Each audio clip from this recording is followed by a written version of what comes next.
E é isso aí, sejam todos bem-vindos ao meu canal Yatalog. Eu sou o Yata, então já aproveita, se você ainda não é inscrito, se inscreve, ativa o sininho, dá seu like, compartilha com quem você acha que pode gostar do vídeo e bora pro vídeo. Por que você deveria ir comprar um CD em 2024? Vamos começar pelo começo, né? Por que ainda comprar CDs no mundo dominado pelo streaming? Afinal, o streaming tá aí, só você entrar lá no Spotify, no Deezer, iTunes, etc, etc, etc, pagar um monte de serviço para ficar ouvindo as músicas. Bom, vamos aí a um breve contexto, né? A popularidade do streaming e o declínio no mercado de CDs acabou sendo assim uma coisa que puxou a outra, né? Às vezes a pessoa pensa, CD é coisa do passado, é difícil de achar alguma coisa para comprar, para ler CD. Os computadores não estão vindo mais com leitor de CD e DVD. Porém, a mídia física ainda pode te salvar muitas vezes. Edições diferentes, edições especiais, coisas que não tem na internet, mas tem naquela mídia. Vocês já estão pegando mais ou menos a ideia, né? E então o que acontece? Por que comprar CDs no mundo dominado pelo streaming? Bom, no streaming, a qualquer momento pode terminar a licença de uso daquela música temporária. Pode ser que só tenha uma versão e não todas as versões daquela música. No streaming, pode ser que você esteja pagando mas a música que você quer está em outro, ou talvez não esteja em nenhum deles, né? Ou então aquela versão daquela música de uma banda em que todos já faleceram nunca vai estar no streaming por causa da sua qualidade sonora, que só era possível em fita cassete, vinil ou CD. E o Spotify, o Deezer, etc. não aceitam aquela qualidade, mesmo sendo algo clássico. Bom, então é aí que fica aquela grande questão, né? Por que ainda comprar CDs no mundo dominado pelo streaming? Por que comprar CDs em 2024? Bom, vamos começar pelo começo. O primeiro ponto que eu vou falar pra vocês é o seguinte, eu até deixei anotado uma listinha aqui, justamente do que? O charme e o apego. Por que eu digo do charme, né? Os CDs, eles têm lá posso dizer até não apenas charme, mas aquele quê de nostalgia e ao mesmo tempo de tecnologia. É o meio termo entre o antigo e o novo, né? Ele é o que veio para logo em seguida vir o streaming, mas ele já era uma melhoria em comparação ao resto que já tinha antes. Então a gente tem aí, por exemplo, o streaming, a gente não tem como encostar nele. Já os CDs, a gente pode pegar na mão, olhar suas capinhas, abrir, sentir, pegar o disco, ter todo aquele ritual para você ir colocar o disco para tocar, apertar o play, ligar tudo. E aí, nos casos mais interessantes, você tem os encartes, nos quais você pode ter letra de música, fotos, né? São vários detalhes assim que, deixa eu pegar um mais interessante. Esse aqui é aqui do Flintstones, né, no caso, por exemplo, do filme. Pô, trilha sonora de um filme, dificilmente você encontra, dependendo do filme, no streaming, né? Algumas trilhas sonoras você só vai encontrar ou em vinil ou em CD, né? Tem músicas escolhidas para quem é fã da série Friends. Aí você vê aqui Smash Mouth, Semisonic, Loretta, Robbie Williams no começo de carreira, Deckard, Billie Joe Armstrong, Penelope Houston. Então assim, a gente tem aqui algumas coisas interessantes, porque a gente vê, inclusive, né, uma seleção de vários artistas, né, quando é trilha sonora. E, por exemplo, a gente não vê no streaming o frente e verso, né? No streaming não vira uma espécie de pôster com as letras das músicas ou com as informações, né? As fotos de bastidor no caso da série Friends, por exemplo, né? Então a gente tem aí alguns exemplos bem interessantes, né? E a criatividade, ela sempre acaba falando alto, né? Ó, por exemplo, vamos a CDs japoneses. Você pode ver, né? Eles são simples, mas ao mesmo tempo são sofisticados. Ó, deixa eu até mostrar o encarte, né? Aí você já tem aqui, ó, tem até a carta-resposta, tem aqui as letras das músicas. Em discos de vinil também tem uma coisa bem interessante, que em alguns você encontra até as cifras das músicas, né? Você deparava na década de 60 com a letra e cifra da música, como se você fosse querer aprender a cantar num karaokê, a tocar no violão sua música favorita. Isso é uma coisa que eu sinto falta hoje em dia, inclusive. E muita gente que viveu essa época provavelmente vai sentir uma certa nostalgia só pelo que eu tô falando, né? Então assim, você tem essa experiência tátil. Além disso, né, é uma forma de você preservar assim essa experiência, né, o ritual todo de você tirar da capinha, escolher qual que você vai ouvir aquele dia, naquele momento, encaixar lá a mídia, né, no seu tocador de discos, seu toca-CDs, toca-fitas, poder apertar o play, esperar um momento, poder escolher a música, no caso do CD, né, e vai pra frente ou pra trás pra você colocar a ordem que você quer das músicas, e por aí vai. Além de tudo, também tinha outra coisa legal. Você ia nas lojas ou em locadoras, você encontrava pessoas, você conhecia gente nova. Às vezes, dependendo do caso, você podia até encontrar o próprio artista lá. Além também você poder pegar o autógrafo do artista ali naquela mídia física. Coisa que um Spotify, se por acaso você vai pedir um autógrafo assinado em cima do seu celular, que nem vai ficar para sempre com você, depois de uns 3, 5 anos você vai estar trocando de celular, então aquele autógrafo vai pro lixo. Agora, já a mídia física é o CD daquele artista, autografado por aquele artista, você teve aquela experiência. Então é importante a gente preservar certas experiências, né? Bom, vamos ao segundo ponto, né? A resistência das vendas dos CDs, né? Atualmente, uma coisa bem interessante da gente destacar é que quando em 2020 rolou aquela pandemia mundial e tudo mais, as pessoas começaram a ficar muito presas em casa e muita gente começou a colecionar coisas, não apenas ouvir na internet, porque queriam ter algo para fazer, algo para mexer com as mãos, né? Então a gente tem aí essa estatística que tudo teve aumento de vendas de um estilo, né? Diminuição de vendas de outro. A gente viu o aumento de vendas de discos de vinil e CDs, né? Uma coisa interessante da gente lembrar, inclusive, é que... Deixa eu até pegar aqui a estatística que eu tinha deixado anotada. Ó, que o que acontece? Foi... Em 2021, teve algo bem interessante aí, que foi um aumento muito drástico aí, né, das vendas de CD, né, em relação ao uso de streaming. Vamos tentar explicar melhor. Os picos de mercado dos anos 2000. A gente teve época em que as pessoas demoravam vários anos para gravar um CD inteiro, para fazer um baita de um marketing, gravar um monte de videoclipes. Só que isso era restrito a poucos artistas, né? Só aqueles que as gravadoras viram e quiseram apostar tiveram essa chance. Aí ficam conhecidos no mundo inteiro, aquela coisa toda. Só que, com o advento da internet, facilitou para muito artista pequeno com qualidade também aparecer. Então, graças ao streaming, eles aparecem. Graças à mídia física, eles podem realizar o sonho de ter aquele CD, né? Aquela coisa bonita na mão e tal, né? Em vendas, parece até que é uma coisa estranha, né? O retrô.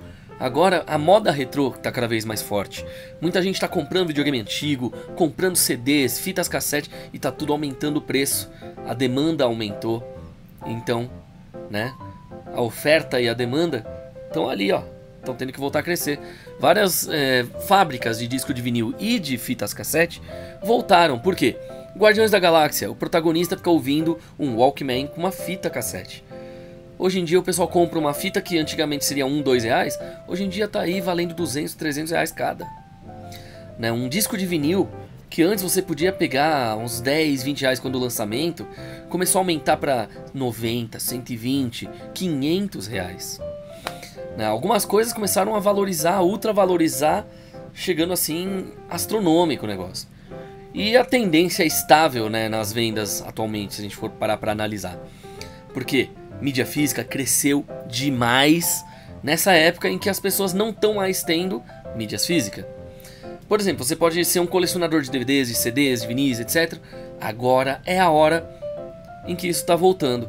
Então, se você já tem, você vai ter muita coisa para conversar com seus amigos, fazer novos amigos. né? Então é uma grande tendência aí. O terceiro ponto é o potencial do colecionismo dos CDs, né? Que já faz parte disso que eu estava falando. Então você pode explorar esses itens como algo colecionável. Por quê?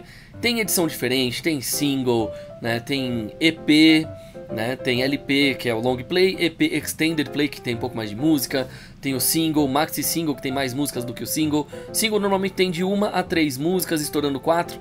Às vezes tem 2 músicas e os karaokês delas 2. Tudo depende de qual é a jogada de marketing. Raramente um single tem apenas uma música, né? O que seria um tiro no pé, um single com uma música só. Então faz parte. Uma coisa curiosa é que muita gente guarda o CD lacrado. Então tem gente que compra 2 ou 3 ou mais cópias do mesmo disco e deixa a maioria lacrado, abre apenas um para poder ouvir. Passam-se vários e vários anos, aquele CD pode ficar raro. Se ele está selado e é raro, mais caro ainda, você pode vender ele por um preço assim absurdo. Ou, se não tiver muita procura, pode ser que mesmo ele lacrado não tenha tanto valor. E também tem que ver qual é o artista, né, de qual segmento que é e para quem você está oferecendo. A comparação, né, com o mercado de jogos e de videogame retrô é mais ou menos essa, né? O Neo Geo CD, o pessoal jogava no lixo, dava de presente para mendigo, para outras pessoas em volta. Por quê? Porque o Neo Geo CD era considerado péssimo videogame. Tinha jogos legais? Tinha. Mas você colocava lá, o loading era muito lento porque era velocidade 1x, enquanto um Sega CD, velocidade era 4x. A velocidade para você ouvir música era até 12x, dependendo, né, do rádio que você tá, do tipo de gravação do CD.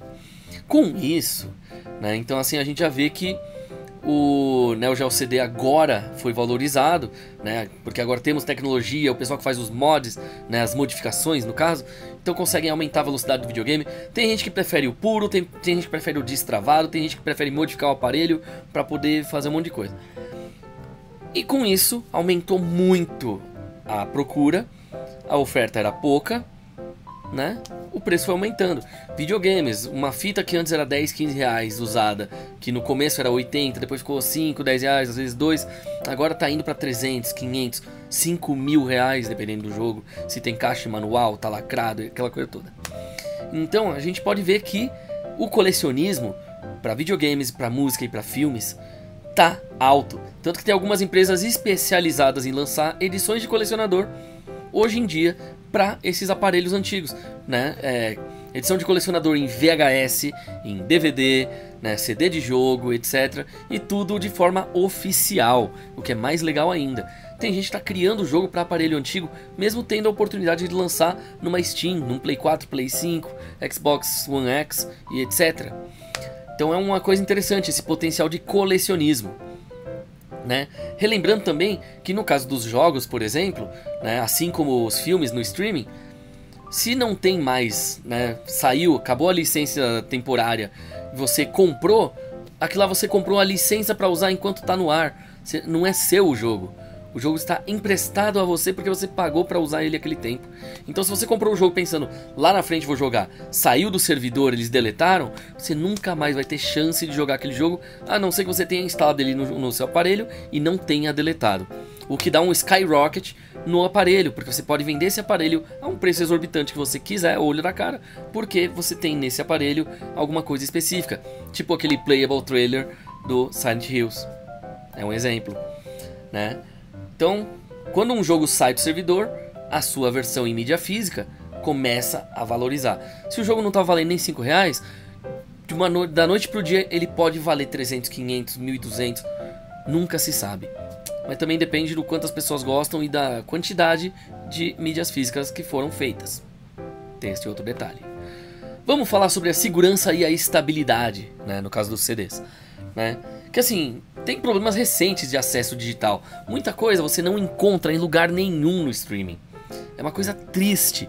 Então você vai procurar, sei lá, o filme dos Três Porquinhos, a animação da Disney da década de 40, dando um exemplo assim, né? Beleza. Na época que você assistia até anos 90, começo de 2000, você via a versão pura, da forma que foi feita na época. Hoje em dia, eles cortam, modificam algum objeto da cena, né? Eles cortam algumas frases, algumas falas ou alguns pedaços de cena, fazem com que perca todo sentido. Por quê? Para o pessoal de hoje em dia não se doer com coisas que eram normais naquela época e que hoje seriam condenáveis, né? A melhor opção ainda, na minha opinião, seria o quê? Na íntegra, sem cortes, só que ter um aviso no começo. Este filme, ou este episódio, ou essa série, sei lá, este material mostra o pensamento e a forma da época, não de hoje em dia. Mas aí mostra na íntegra, sem corte, sem modificação. Ao invés de, que nem Lilo e Stitch, a criança entra num fogão, agora na verdade ela, né, tá entrando num lava-roupas. É esquisito, mas faz parte. O destaque para a segurança dos CDs. Você tem o CD, não tá mais online? Você tem o CD, você pode ouvir a hora que você quiser. A internet caiu, tá chovendo e tal, deu problema lá, e você tem energia, mas não tem internet, o sinal acabou, você não vai conseguir ouvir a música. O CD não, o CD tá ali, você coloca no rádio, bota pra ouvir. Se você tiver pilha e for um Discman, você pode ouvir também, né? São coisas que dá pra pensar. Então é um argumento bem interessante pela independência das licenças digitais. Você não vai depender de a qualquer hora sair do ar o que você quer ouvir, o que você quer jogar, o que você quer assistir, né? Você vai ter na sua mão aquela trilha sonora favorita, aquela banda que você adora que ninguém mais conhece, então não tem na internet. Porque também tem isso, quando não tem muita gente, são só 2, 5, 7 gato pingado jogando, ouvindo, assistindo, simplesmente eles falam: ah, isso aqui não é rentável, vou parar de pagar a licença temporária disso aqui e vou tirar do ar para colocar outra coisa no servidor. Você se ferra, você não vai conseguir nunca mais ver aquilo, a não ser que eles pensem futuramente em trazer de novo. Então é uma coisa triste. Vamos então agora pro quinto ponto, né, que eu tentei separar em 5 pontos porque, né, senão ficaria muito mais comprido do que tá já, né? Comunidade de colecionadores e revendedores, e eu faço parte das duas, né? Então existe uma importância muito grande, né, dos revendedores na preservação. Por quê? Eles compram, geralmente, quando o produto vale, sei lá, R$50, o revendedor, ele vai comprar ao menor preço possível, às vezes por R$5, por R$1, e ele não vai vender a 50, ele vai vender a 30 ou 40, você vai poder comprar mais barato do que ele está valendo, né? Ou, no caso de alguns mercenários que, né, gostam de gourmetizar, como estão fazendo com os videogames atualmente, aqui no Brasil, né? O negócio valia 300 no lançamento e hoje vale 10, ele mantém o 300 ou até cobra mais caro, mesmo nunca tendo conseguido vender pra ninguém, mesmo outras pessoas vendendo mais barato. Por quê? Porque ele fala: ah, não vendeu até agora, então deixa aí até vender. É um pensamento meio burro, mas cada um tem sua forma de trabalhar, né? Então, mas tem também o valor da comunidade de colecionadores. O pessoal vê aquilo lá bonitinho, eles falam: nossa, isso aqui tá CIB, né? CIB, com caixa manual e o jogo, a mídia, né? O CD de música, o DVD, né? O pessoal gostava tanto, porque é uma coisa palpável. Você tem ali o videogame, você tem a caixa, aquela caixa bonita. Aí, nossa, você gosta de olhar os detalhes. Aí aquela caixa é diferente do que você tem hoje em dia, é o de época. Aí você abre, você vê o jogo, tem aquele cartucho, ou o CD, o DVD de jogo, né? Às vezes é um chip, sei lá. E aí tem a arte que tem ali naquele manual do lado, que às vezes tem uma história em quadrinhos, tem a história toda do que está acontecendo, tem quais são os golpes possíveis, né? Explica um pouco os personagens, explica quais são os itens para quando você for jogar, né? Tem a letra da música, ou às vezes até cifra da música, se você estiver vendo um CD de música. Se for de algum filme, pode ser que tenha informações extras, né? Como por exemplo E o Vento Levou, que tem uma edição especial lindíssima, que hoje está rara, que é um livreto comprido que vinha com 5 ou 6 discos. Além do filme, tinha cenas cortadas, making of, entrevistas de época, entregas de Oscar, curiosidades, etc. Então, você sempre vai encontrar alguma coisa legal no meio colecionável. Então a comunidade de colecionadores, ela é maravilhosa. Tirando aquele pessoal mesquinho que fala: eu tenho e ninguém mais vai ter, não faço troca, não vendo, não sei o que. Ele tem um material que ele não tem não é o dono da licença. Ele gravou da TV, sabe? Então ele não disponibiliza de graça para as pessoas conhecerem. Ele simplesmente ou ele vende por um preço exorbitante, né, que já é um crime, por assim dizer, né, já que ele não é dono exatamente do material original, ele não é o licenciador, ele é apenas um fã que gravou e está revendendo, ou seja, pirataria, né? Ou, no caso também, né, aqueles caras que falam, não, eu quero ser o único no mundo a ter esse negócio, quando eu morrer ninguém mais vai assistir. Eu conheço uns amigos que tem episódios que ninguém acha na internet, que ninguém gravou na época, só ele, e aí ele não passa pra ninguém. A fita vai deteriorar e só ele vai estar voltando a poder assistir de novo até o fim da vida dele, ou até aquele material deteriorar de vez. Mas, na maior parte, a galera gosta de passar a comunicação, né? Vamos cuidar bem daquilo, repassar pra frente. Às vezes a pessoa compra mais de um pra poder ter pra venda quando precisar de dinheiro. Às vezes a pessoa tem mais uns assim porque vai que em algum momento vira algo raro, aí ele pode repassar pra alguém que nunca teve essa oportunidade de ter. Então, são muitas possibilidades. E tem também a parte das amizades, né, que você pode ir fazendo pelo caminho. Se você quer muito jogar um jogo, ele é raríssimo e seu amigo tem, você vai poder ir na casa dele jogar, ou ele vir na sua casa e trazer pra vocês jogarem juntos, ou ele te empresta. Se bem que emprestar é meio perigoso, né? Sempre tinha aquele lance do amiguinho pega emprestado e não devolve, ou some, ou vocês param de se falar, e por aí vai. Então, dificilmente a coisa acaba voltando pra você, né? A justiça nos preços e o apoio às lojas, né? Porque lojas locais, a pequena loja de bairro, né? Então você pode estar ajudando uma pessoa que está tentando empreender num país como o nosso, que o governo é contra o empreendedor existir. Você não pode começar seu negócio e você tem que odiar quem já tem. É horrível isso nesse país, mas é o que a gente tem, infelizmente. Então, apoia aí o mercado local, né? Tenta apoiar não apenas o mercado local pequeno e médio, né? Você pode também apoiar o grande também, não tem problema. O importante é não deixar que essa cultura acabe, o colecionismo, as lojas de mídia física, porque sempre vai ter gente que vai se interessar por aquele antigo, aquela coisa bonita que tinha antigamente. E é isso. Vamos tentar concluir um pouco, recapitulando os pontos-chave, né? Então, a gente lembra, né, que o charme e o apego dos CDs, né, a experiência tátil, todos aqueles negócios que a gente vê dentro, manual, né, letra de música, etc. O encontrar pessoas numa locadora, numa loja, conhecer alguém. Às vezes você pode acabar conhecendo o amor da sua vida enquanto você está procurando um CD e a pessoa está procurando outro, vocês se esbarraram, né?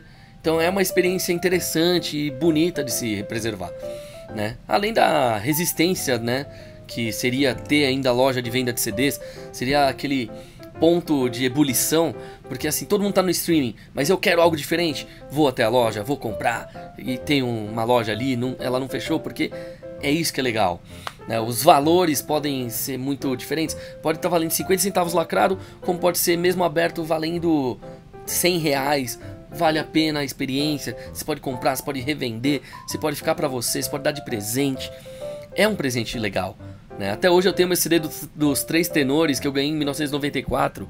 Eu era criança e adorava a ópera. E o CD foi o que me proporcionou poder ouvir, né? La Donna é Mobile, Granada e por aí vai, várias outras músicas, né? A gente tinha lá o Pavarotti, Plácido Domingo, José Carreras. Era incrível você poder ouvir isso. Pena que o Pavarotti já se foi. Eu sempre sonhei em conhecer ele pessoalmente. Mas tudo bem.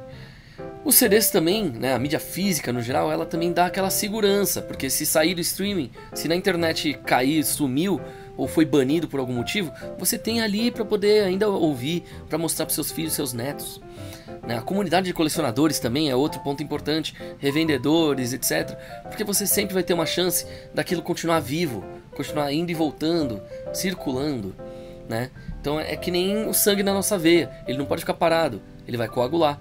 O negócio ele continua circulando e isso faz com que tudo seja mais saudável, né? Bom, então eu vou fazer um apelo final aqui para considerar a compra de CDs. É divertido, é diferente, é uma experiência que o streaming não te dá, né? Você tem um ritual, você tem tudo aquilo que deixa especial, né? Tanto nos videogames, quanto na música, quanto nos filmes, você tem isso, né? E vamos apoiar as lojas locais, né? Vamos explorar mais o que tem de CD legal. Por que num CD tem uma versão em português, na versão brasileira, na versão americana tem uma versão em inglês e aquela música originalmente é em espanhol, né? Que nem a Shakira quando lançou o CD Pés Descalços, né? Que tinha a Estoy Aqui e Pies Descalços, tinha a versão em português na versão brasileira do CD e as versões eram incríveis, eram muito boas, né? E só o pessoal do Brasil teve acesso a isso. Na internet você não encontra tão fácil essas versões, só as normais. Então, né, é sempre bom a gente conhecer um pouquinho mais as coisas, né? Os singles, por exemplo, tem edições alternativas das músicas, versão karaokê, né? Tem gente que gosta de participar de concurso karaokê, depende desses CDs também, porque você tem que levar ou em pendrive, ou em CD mesmo, ou em fita cassete, né? Então, resumindo os 5 pontos: charme e apego aos CDs, resistência das lojas, das vendas, potencial de colecionismo, né? Para quem gosta de ter algo próprio, poder falar aquilo é meu, não é só uma coisa que a qualquer hora eu não vou poder mais ter acesso, né? Tem a segurança e a estabilidade e a comunidade dos colecionadores, né? Que é aquele abraço quentinho que você nunca teve, você tem ali, nem que seja em grupos de Lost Media e tudo mais. Então, para encerrar, cara, vou deixar aqui uma mensagem positiva pra vocês. É um estímulo. Por quê? Cara, mídia física. Se você gosta de ter alguma coisa especial, a mídia física é essa coisa especial. O streaming deixa tudo com menos alma. É como se você estivesse só vendo o sangue assim rolando, o rio passando. Já a mídia física é o copo. Você pode olhar de vários ângulos. Você pode tocar. Você pode usufruir a hora que quiser, enquanto tiver com você, né? E é isso, eu espero que tenham gostado desse vídeo, né? Que fala o porquê comprar CDs ainda em 2024. Ainda mais CDs, vinis, fitas cassete, DVDs de filmes e música, CDs musicais, né? A mídia física no geral, jogos de videogame, porque simplesmente, cara, te dá um sentimento especial, um sentimento diferente. Você ter algo na sua mão e não apenas clica no celular e vai. Nem sempre vai ser confiável o celular. E é isso. Então, né, muito obrigado a todos que ficaram até aqui, né? Foi praticamente meia hora aqui de conhecimento útil para uns e inútil para outros, mas que pode ser interessante para a maioria, quem sabe. Então, se você não for inscrito, já se inscreve, ativa o sininho para poder receber aí os próximos vídeos, dá seu like para dar uma ajuda no engajamento, compartilha com quem você acha que pode se interessar por esse material todo aqui, por tudo que eu falei até agora, e não se esqueça, nunca pare de colecionar. É isso aí.